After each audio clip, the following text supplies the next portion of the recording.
तरतील से पढ़ा कर, इसलिए कि हमने इसे तरतील में नाज़िल किया। और हम पढ़ते कैसे? मुझे पढ़ते हुए गैरत आती है जिस तरह हम पढ़ते हैं। कुरान तो वो नेमत है, अगर कसम खुदा की जिन्नों के जंगल में खड़े होकर पढ़ दो ना तो हिम्मत नहीं है कोई जिन्न आगे बढ़ जाए। बेशक सुभान अल्लाह।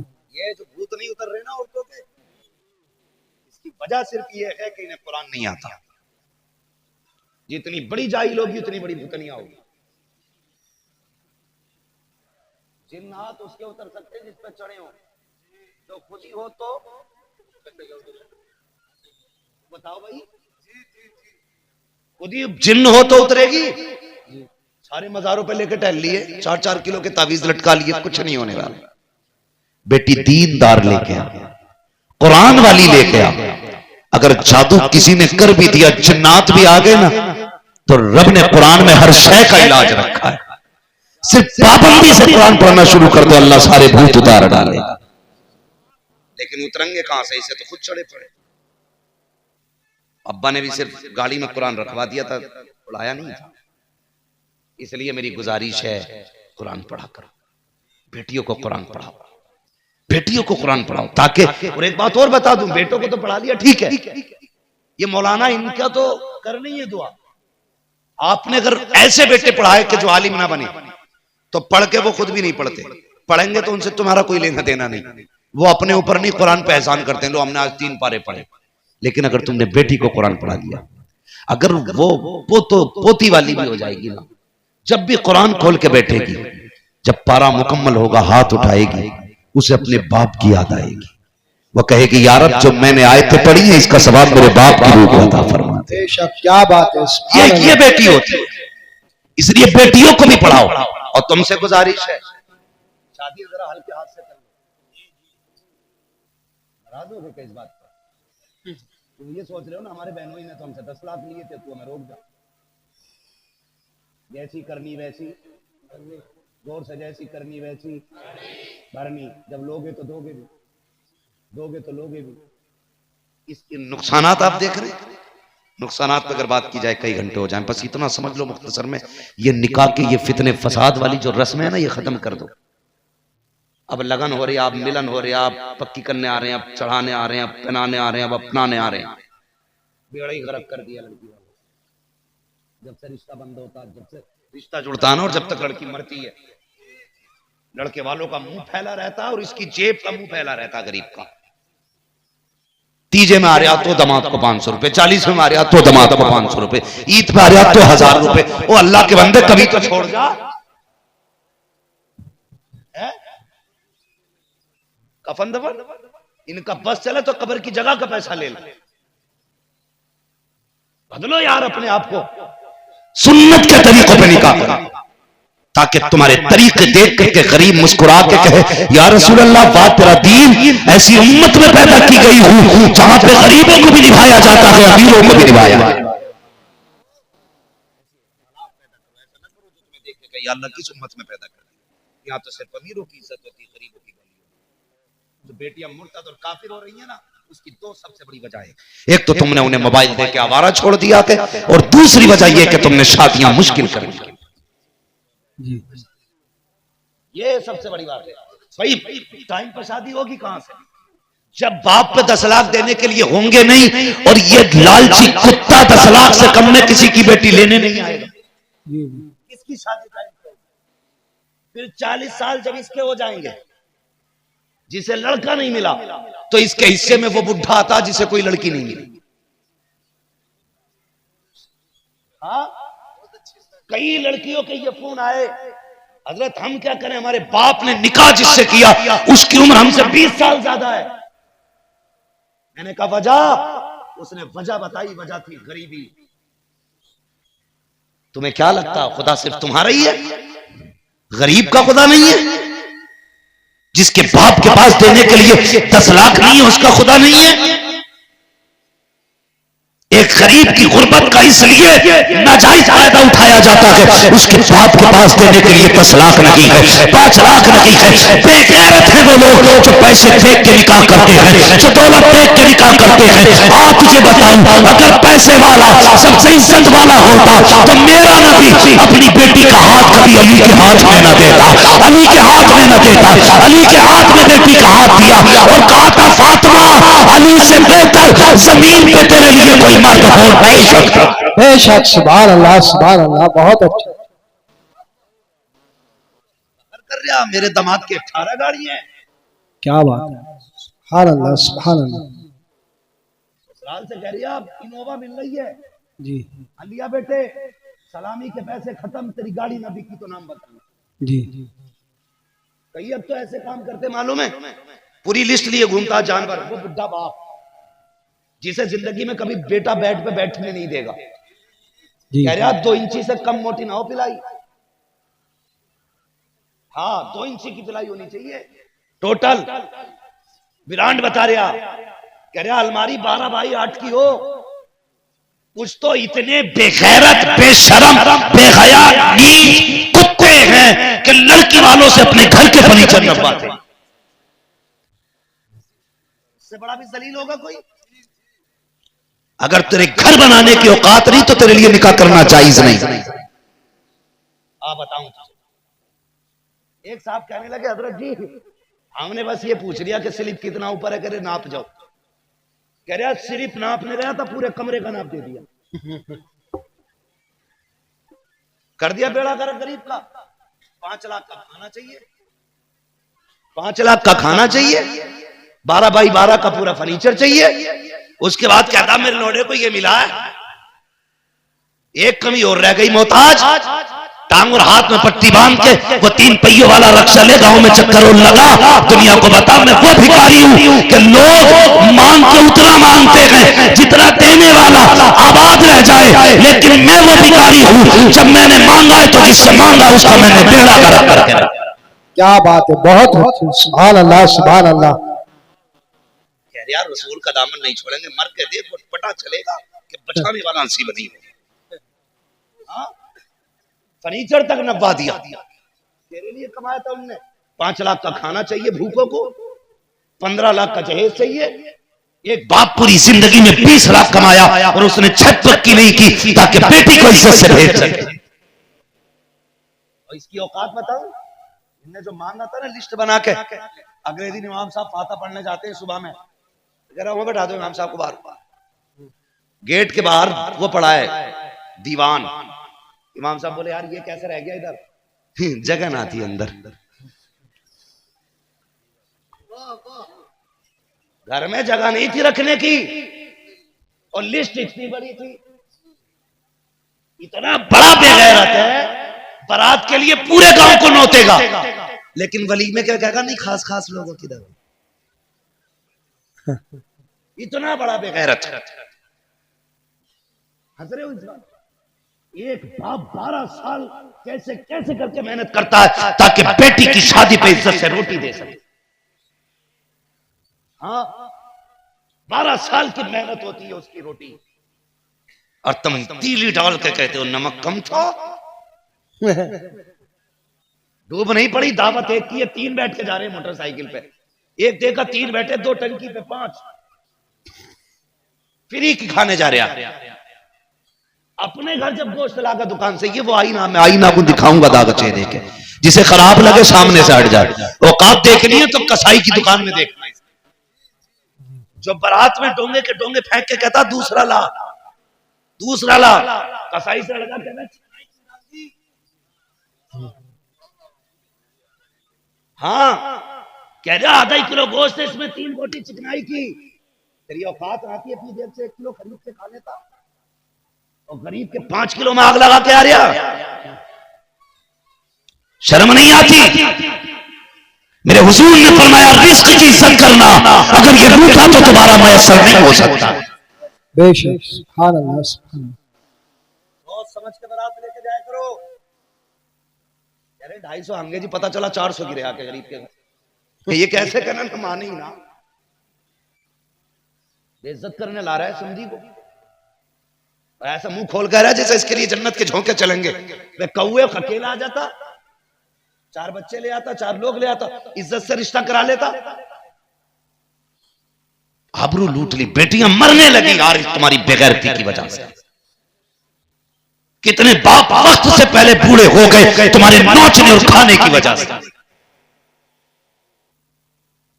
अपनी बेटी की बारात में ना 50 का डीजे लागा, ठीक है, अपने बेटे की बारात 1 लाख का डीजे, और सुबह डीजे वाला खड़ा, पैसे बेचा ले लिए। मुसीबत आ गई, 3 महीने नचाता उसे डीजे वाले, वो 1 दिन नाचेगा, 3 दिन नचाएगा। ये औकात है, लाएगा जरूर चाहे उधार लाए। क्या फायदा ऐसी वलीमों, ऐसी शादियों और ऐसे खर्चो इखराजात से कि जो तुम्हें कर्ज लेकर के करने पड़े। अगर तेरी औकात 100 लोगों को खिलाने की नहीं है ना, तो बिना कर्ज लिए 50 लोगों को यार सिर्फ खजूरे खिला दे। क्या बात, अल्लाह तुझे वलीमे का सवाब अता फरमाए।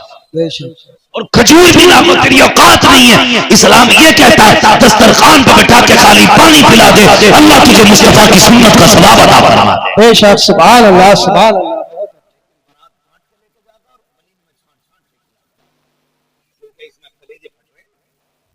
कलेजे फट रहे। बारात सुन्नत नहीं है, वलीमा सुन्नत है।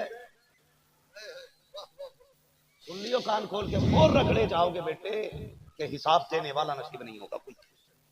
मैं तो साफ कहता हूँ भाई, साफ कहता हूँ। मैं वो मौलवी नहीं हूँ जो फ्री में जन्नत बांट जाऊं, इन्हें सब ले जाओ फिर भी इतना ही कड़वा बोलूंगा, इतनी और दे तो फिर भी इतना ही कड़वा बोलूंगा। सोच सिर्फ ये, कोई रूठे तो रूठे, मदीने वाला ना रूठे। क्या बात है, बहुत अच्छे, बहुत अच्छे। मैंने ये कुर्सी दी है, ये मिंबर दिया है और ये दिन दिया है, तो फिर कोई पक्षपात नहीं हुई। बात सच्ची है, ताकि कयामत में कोई ये ना कह सके आया था बेवकूफ बना के गया था, इसने बताया नहीं था, बताया नहीं था। यार वलीमा कर तो थोड़ा बना, उन गरीबों को बुला जिन्हें बकरीद से पहले गोश्त नहीं मिलता, उन यतीमों को बुला जो दूसरों के घर की खुशबू सूंघ के मां से कहते मां कभी हमारे घर भी गोश्त बनेगा। उन्हें बैठा, खुद खड़ा होके खिला। कसम खुदा की, इधर यतीमों के कलेजे ठंडे होंगे, अल्लाह मरने के बाद तेरी कब्र को ठंडा फरमा देगा। लेकिन हम नहीं सोचते, करें निकाह आसान करें। है कोई बंदा जो जन्नत में जाना चाहे, उसके लिए आसान रास्ता है, निकाह सस्ते करें। मुझे एक नौजवान ने बुलाया था, अल्लाह उसे सलामत रखे, संभल साइड रावा बुजुर्ग। मैं कितना कुछ हुआ, उसने कहा आपको इसलिए बुलाया, तकरीर भी सुनी थी, लेकिन इसलिए हमने बुलाया कि मैंने ना ये इस शर्त पे शादी की है कि मैं कुछ मांगूंगा, और जो कैश अपनी मर्जी से दोगे मैं या तो मस्जिद को दे दूंगा या मदरसे को दे दूंगा। उसने कहा मुझे जो मिला था मैंने मदरसे को दे दिया। वो कहता मेरा अकीदा यह है, औलाद शोहर के नसीब से होती है, दौलत औरत के नसीब से आती है। अगर चाहते हो घर में दौलत आए, दीनदार बीवी लेके आओ, ना तू नाचेगा ना वो नाचेगा। और अगर तू देख के ना कह रहे रिश्ता कहाँ किया, के ना मैरिज हॉल में देख ली थी, यूट्यूब पे देखी थी, फेसबुक पे देखी थी, कुछ नहीं वहां फंक्शन था ना बिया में, वहां देख ली। ऐसे देख के शादी करोगे, ऐसे देख के? भाई अगर निकाह करना है ना तो उसे कर जिसे किसी ने देखा ही नहीं हो। बेशक, सुभान अल्लाह। कि सबकी देखा हुई है बहुत अच्छी है तो मत कर, उसे कर जिसे किसी ने नहीं देखा है, उसे लेके आ जिसे किसी ने नहीं देखा। कदम उसके आएंगे, रहमतें खुदा की आएंगी। और फिर जैसी वो कदम रखे उसके पैर धुल, पानी ले घर के चारों कोनों में छिड़क दे, फिर देख अल्लाह कितनी बरकतें अता फरमाता है। ये इस्लाम, ये इस्लाम। पढ़ेंगे और पढ़ाएंगे इंशाअल्लाह। डीजे तो नहीं बजाएंगे, मना तो कर ही दो, अगली बार कल को देखा जाएगा। बजाओगे नहीं, बंद कर दो अभी। इस कौम के अलावा कोई नहीं नाच रहा। रोडों पे देखो तो सारी बारातें शरीफों की शादी जाने लगी, लेकिन हमारी कौम वो है जिसका रोटी हजम नहीं हो रही। पूरी बारात को उल्लू बनाता, पूरी बारात को कि खाना कब खाना, कि बारात जब चढ़ जाएगी तब खाएंगे। कुछ लंगड़ा रहे हैं 3 बजे तक, धक्के दे रहे हैं, कुछ से चला नहीं जा रहा, पप्पू चल रही है। 4 बजे आज फिर खाने में कह रहा रोटी ठंडी हो गई। बेगैरत रोटी मिल गई बड़ी बात है, इसे तो रोटी देनी भी नहीं चाहिए। तेरे बाप का नौकर है, शाम तक तेरी रोटी ना खाएगा वो। लड़की वाले भी कुछ कह, मैं बारात जरूर लाना जी, मजा नहीं आ गया। वो पहले जब बेटियां रुखसत होती थी तो लोग रोते थे, हुजूर कई दिन तक रोए थे बेटी की रुखसती, मेरे नबी कई दिन तक रोए थे, फातिमा के बगैर जी नहीं लगता। जब किसी घर से बेटी आ जाती थी तो बाप 8 दिन पहले से रोता था और 15 दिन बाद तक रोता था। आज ना अभी 4 दिन शादी में तो भाई और बाप डीजे बजा रहा है, लग नहीं रहा कि तुझसे कोई छूट रहा है? बेटी की जुदाई का गम नहीं है तुझे? इतने बेगैरत हो गए हम, बेटियों की रुखसती पे भी डीजे। अबे मातम होता था घरों में जिन घरों की बेटियां जाया करती थी। क्या बात है। या तो तुझ पे बेटी बोझ बन गई है, या तेरी बेटी का अखलाक गलत है जो तू शादी में उसकी डांस और डीजे बजा रहा है। वरना शरीफ लोग बेटी की रुखसती पे रोया करते, नाचा नहीं करते, कहते बस कर, आ निकाह कर ले जा। आज जिगर का टुकड़ा तुझे दे रहे हैं, वो दे रहे हैं जिस फूल को हमने 20 साल सीने से लगा के पाला। आज बेकीमत नहीं बल्कि इस तरह दे रखे हैं, जिंदगी गुजारने का सामान भी साथ दे रखे हैं। इसके जितने जीवन भर पैसा लगेगा वो पैसा तुझे दे रहे हैं। जिस बिस्तर पे लेटेगी वो बिस्तर भी दे रहे हैं, जिन बर्तनों में खाएगी वो बर्तन भी दे रहे हैं, जिस जमीन पे लेटेगी उसका फर्श भी हम दे रहे हैं, जिन बर्तनों में खाना बनाएगी वो बर्तन भी हम दे रहे हैं। बाप क्या नहीं देता है बेटी को, पूरी जिंदगी का सामान देता है, उसके बाद भी कुछ कुत्ते कहते हैं क्या लेके आई है। मैं कसम खा के कहता हूं, अपनी 8 साल की बेटी को 10 लाख में बेच फिर कहना कि बेटी कैसी सस्ती होती है। 20 लाख में 8 साल की बेटी के नहीं ले सकता, कहता मेरी बेटी है। और यार अगर तेरी बेटी इतनी कीमती है कि 20 लाख में नहीं बेच सकता तो सलाम कर उस बाप को जिसने बेटी भी दे दी है और तुझे 10 लाख भी दे दी। बेशक, सुभान अल्लाह, सुभान अल्लाह। शर्म करें, शर्म। मैं तो नहीं जानता, किसी भी पीर को बुला लेना बरेली साहब, अगर कोई गरीब को सता के निकाह करेगा उससे बड़ा पापी कोई नहीं है। और तुम्हें लगता है ना कोई पीर निकाह पढ़ाएगा जन्नत तुम्हारे बाप की हो जाएगी, उस पीर से मुझे भी मिलवा, मुझे भी जन्नत चाहिए तेरी। हाँ, किसे नहीं चाहिए? याद रखिएगा, अगर जन्नत में जाना चाहते हो, कुरान कहता फक्कु रक़बा, किसी फंसे हुए की गर्दन निकाल दो, उलझे हुए को मुसीबत से निकाल दो, जो गिर गया है हाथ पकड़ के उठा दे, अल्लाह तुझे बिना हिसाब के जन्नत अता फरमा दे। लगे ना कोई बाप बेटी को लेकर सर में दर्द करेगा, मुझे लगे कि बाप के सर में दर्द बेटी कैसे रुखसत होगी, तो जा खुद चल के जाके, मेरा बेटा जवान है, तेरी बेटी जवान है, ऐसा कर, इज्जत से बेटी को रुखसत कर दे। मैं तेरी घर की इज्जत को अपने घर की इज्जत बनाना चाहता हूँ। मैं नहीं जानता जिन्हें बारात में खाने ना मिलेगा वो क्या कहेंगे, लेकिन इतना जानता हूँ जब तू किसी की बेटी को अपने घर की इज्जत बनाएगा, गुंबद खजरा से मुस्तफा जाने रहमत का तेरे घर पे सलाम आना शुरू हो जाएगा। करेंगे ये रस्में खत्म? हाँ, लेकिन नहीं कर सकते खत्म, कुछ तो गले ही पड़ जाते हैं। यदि करना ही पड़ेगा रस्म में, करना ही पड़ेगा रस्म में। आग लगे इन रस्म में जिन्होंने गरीबों का बेड़ा गर्क कर दिया। जितने बच सकते हैं वो बचे। देने वाले की मजबूरी है, अगर तुम मांगोगे तो लेने वाले को चाहिए कि वो सिलसिला ही खत्म कर दे। तारीख ही तो बांधनी है, फोन उठा के कह भाई फला तारीख में बारात लेके आ, क्या जरूरत है 8 फूके लेके जा रहे हैं, 10 नंगी लेके जा रहा है वहां पे, फिर तारीख फिक्स नहीं होती है। खा के आके कहता फोन पे बताएंगे, फिर भी फोन पे ही तारीख। किसी का बेड़ा गर्क ना करें, निकाह आसान करें ताकि उम्मत की बेटियां मुर्तद और काफिर ना बने। दोनों काम करें। मोबाइल मत देना बेटियों के हाथ में, इनका कोई बिजनेस नहीं है। हाँ, कोई बिजनेस नहीं है। तुम सोच भी नहीं सकते आरएसएस, बजरंग दल, इनके ऐसे ऐसे प्रोग्राम चलने जिनमें लाइव कॉन्फ्रेंसिंग होती, 70,000 से ऊपर लोग ज्वाइन होते हैं और वो हमारे इस्लाम के खिलाफ जहर उगलते हैं, जिसकी वजह से हमारे बच्चों के सीने से इस्लाम की इज्जत निकल रही है। इंतजाम करो बेटियों का, बचाओ अपने आप को, वरना बेटे भी नहीं बचेंगे, बेटे भी नहीं बचेंगे अगर यही कंडीशन रही तो। मगर याद रखिए, हम बचें न बचें, मेरे नबी का दिया हुआ दीन हमेशा बाकी रहेगा, इस्लाम हमेशा जिंदा रहेगा। इसलिए कि इस्लाम हमारा मोहताज नहीं, हम इस्लाम का मोहताज। डॉक्टर इकबाल ने कहा है, आया यूरिश होता तार के अफसाने से, पासबां मिल गए काबे को सनम खाने से, जरूरत पड़ेगी ना तो फिर सनम खानों से अल्लाह इबादत गुजार खड़े कर देगा। बेशक जरूरी नहीं है हम टोपी वाले होंगे तब दीन आगे बढ़ेगा। वो चाहेगा तो जिस कौम को चाहेगा अपना दीन बख्श देगा। इसलिए गुजारिश है दीन से जुड़े रह बच्चों को पढ़ाएं। बस जो हुए अगलात उनको माफ फरमाए रब्बे कायनात। जिंदगी ने दिया साथ फिर होगी मुलाकात। चमन रहा फूल खिलेंगे जिंदगी रहेगी फिर मिलेंगे। मुसाफिर हैं हम भी मुसाफिर हो तुम भी किसी मोड़ पर फिर मुलाकात होगी। सारे लोग कलमा शरीफ पढ़ लीजिए ला इलाहा इल्लल्लाह और जोर से ला इलाहा इल्लल्लाह मुहम्मद रसूलुल्लाह व मा अलैना इल्लल बलाग। अस्सलामु अलैकुम व रहमतुल्लाहि व बरकातहू।